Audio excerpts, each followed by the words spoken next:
Okay, so welcome back to this week's episode of the Broken Kid podcast. Today we are going to be talking about one of my favorite subjects, and that is being a fuck up. I know a lot of you that with life being hard, you can't help but to look in the mirror and say, is this who I am? Is this all I'm going to be? Is this all I'm going to ever account to? And to that I say, probably not. Let's just look at some motherfuckers from movie motherfucking history. Who do we have? We have quite a few. I was just thinking, all these people who were not, let's just say maybe they're not bad people, but maybe they took a little longer to succeed and they finally got to where they wanted to. That's pretty good, right? And what if that could happen to a lot more people? Well, maybe it could, but a lot of people, I think, get discouraged with looking in the mirror in the process of trying to become something great, because you don't become something great by, you don't become something sensational by, in the process of pursuing something that will make you great or something that you want. I think in turn you come across moments that are kind of trying and hard. And I know for sure, lately I'm only 24 and that's kind of old, it feels like, but you start to look at some of the things you did. That time you smoked weed when you probably shouldn't have. That time you stole something that you shouldn't have. That time you ran a red light when you shouldn't have. That time you did something you shouldn't have. We all done it. Let's not act like we're priests. Let's not act like we're perfect. Let's not act like we're this pure person. Because let me tell you this. Everybody's gonna, and you know this, everybody makes mistakes. But what I was listening to the other day in a podcast, it was like a clip from a podcast. I don't watch a lot of podcasts, but Armie Hammer was practically saying, he was defending himself, talking about how people talk crap about him because he's got all these, extreme allegations about him. And I always think, it's a good thing I don't always judge people. I think I judge people that are mean or rude or cut me off. But, it's a weird situation. And what he said was really nice. He said, a lot of people like to judge me. But if and they could go through my history of things I've done. They could go through my web history of things I've looked up and watched and enjoyed.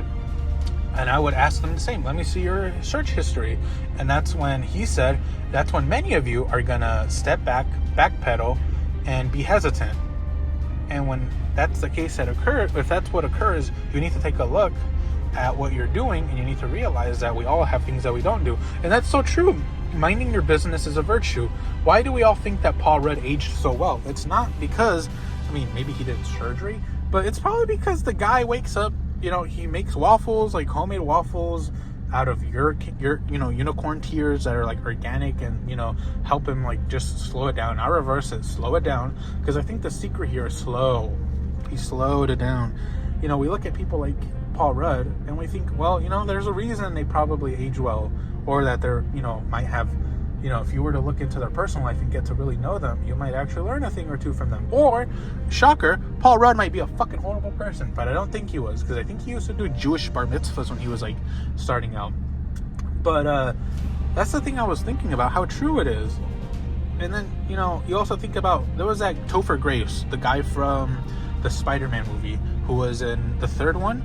He played Venom, he played Eddie Brock, but also more famously known as for the 70s show. And by the way, that movie's good. Spider-Man 3 is pretty good. I like it.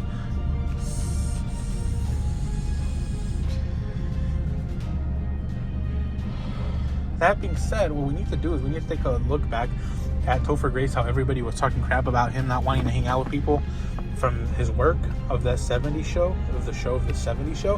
He did not want to really hang out with them. And, people really, truly believe that, looking back in retrospect, as things have revealed themselves to be with Ashton Kutcher and with Danny Masterson, people truly believe that it's because that stuff, this stuff doesn't just start happening, 1 week in May 5 years ago. It's been happening since 2002, or since that show had been running, like 2005 and onward, And the richer they got, it exposes them to more opportunities where they could take advantage of people like that, partying, women who are partying. And, you just look at those people who kind of get it they get it much too soon. They don't understand the concept of like this notion of, we need to take it slow. Like, yes, this whole acting career, it's taking off, but we need to be intelligent, because we don't know how long we're going to be in it. And, you look at it, there's those people who are bad people, who allow them, who for some reason, they continue to do bad things very what may appear blatantly, or when people reveal what they had done, how could somebody not have caught this? And then there's people kind of like, who are kind of like the people from the Pineapple Express, both of them fuckers, or like the people from Superbad, the entire all those three fucking virgins who only had hand jobs, except for maybe like the motherfucker from that guy from who played Kick-Ass, who played motherfucking Kick-Ass. Him, I think he was a complete virgin, had nothing, no experience. But you look at people like that and you think, well, maybe they're just late bloomers, and you need to identify which one are you. Are you a complete fuck up that does bad things frequently, or are you a late bloomer who's currently in the process of getting all the kinks sorted out? Because listen, there's some motherfuckers who they get out of high school and they study to become a firefighter, and at 19 they're already like getting hands-on experience to become a full professional firefighter, and that's cool and all. But listen, that's their story, and maybe there is some responsibilities that come with getting something you want a little too soon. You can't relate. It feels empty. You can't enjoy it because you don't feel like you didn't earn it. So you look at all that shit and you just kind of think, which one are you? And unless you might be just a late bloomer, because I was watching that movie with Ryan Reynolds, the Van Wilder, and that movie's good, but it also puts a lot of focus on being a little older and not being where you should be. And you see this in movies. Next time you watch an art movie where there's like a director or an artist and they say, I haven't made my breaks and I'm almost 30. It's like a stereotype. The world tells you need to buy a car by 30. You need to be married by 30. You need to have a few kids by 30. You need to look a certain way by 30. You need to stop doing these certain things by 30. If I listened to that, I wouldn't watch horror movies as much as I do. I wouldn't have a podcast that I'm trying to make successful. And I'll be honest, we've all done bad things. We've all done not bad things. There's bad things that actually hurt people, which we've done a few of that. I'm sure everyone has. I'm very fortunate that I don't have as many. I only have like a few that I can look at, like one or two moments where I actually genuinely hurt people.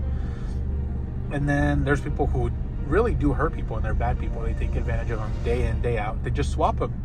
And that's where you gotta make the distinction. Are you one of those, or are you just...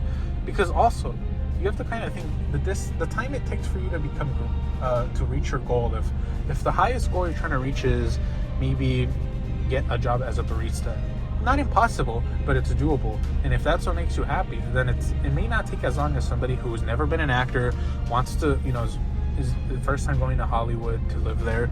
It's their their 30th audition in LA. They still have some time to go. They're probably gonna have to be on audition 500 or like maybe even 150 before maybe not 150. That's a lie. People also exaggerate shit, and they like to make it seem like you're never gonna reach your dream because things that are good are naturally unattainable. That shit's bullshit. Maybe the time it takes for you to become an actor is like 5 years from the time you move to Hollywood. And that's not to say that from the time you move there to the time you can say I made it as an actor, that it's going to be sufferable. Like, you can enjoy yourself along the way. There's nothing that makes it obligatory that you need to suffer along the way. There's nothing that says that. There really isn't.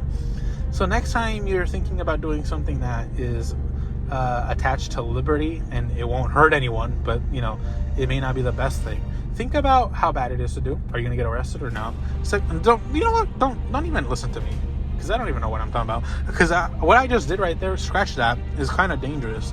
It's like me advising you to do something illegal. I'm not gonna do that.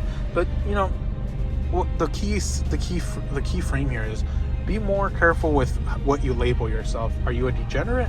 No, you're a 21-year-old who plays video games, is following their dream, and like maybe the narrative that you're latching onto is part of it from self-esteem, but also because maybe your mom sees what you're doing and they don't approve of it, and that's okay. You kind of have to let it exist, okay? Other people's anxiety doesn't have to become you can't control other people's anxiety or fears or views. You can kind of just say, okay, so that's their view. It's not the best. I'm not proud of it. I'm not proud of how they view me or how they view this certain thing. And, it's okay. Because what I'm doing here with the art stuff or whatever your dream is, you kind of learn So hopefully one day you'll learn. You don't need to be perfect to do the acting thing or whatever your dream is, but you do have to you have to be okay with being messy at times, or doing good one day and the next day you drop the ball, and that's okay. When you learn that it's not that big of a deal, you get back on the ball a lot quicker, and then you fall off again, and then you do it again. It's like it's just a part of it, and that's what I would say. Tell that lady who's bothering you to fuck off. Tell them. But anyhow, on this episode of the Broken Kid Podcast, you're not an F up. You're still in the process. So this one was a bit of a different conversation, but I think it needed to be had. And if you'd like to subscribe, check out my Instagram in the description below for my movie channel, and drop a like if you thought this was funny, but don't if you don't. I don't like asking people for that kind of stuff. And second of all, or last but not least, enjoy yourself, have fun, watch a movie, do something.